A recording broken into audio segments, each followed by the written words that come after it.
হ্যাঁ রে বান্ধবী, বল কেমন আছিস? আমার আর ভালো থাকা, যে খচ্চর শাশুড়ি, এর সাথে সংসার করা আর বনবাসে থাকা একই কথা। বাবারে বাবা, কি আমার শাশুড়ির দরজাল, চিনোস? দরজাল। একদিন যদি আমাদের বাড়ি থাকতি তাহলে বুঝতি কত ধানে কত চাল।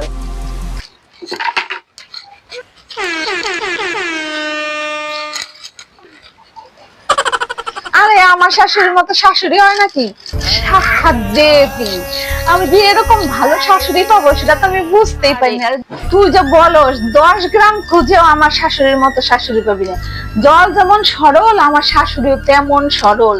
বুঝবি না, কোন কূটনৈতিক সে বোঝেই না। আর যে কি ভালো, কি আদর করে সেটা তুই না দেখলে বুঝবে না রে বান্ধবী। আমার শাশুড়ির শরীরটা না একটু ভালো যাচ্ছে না।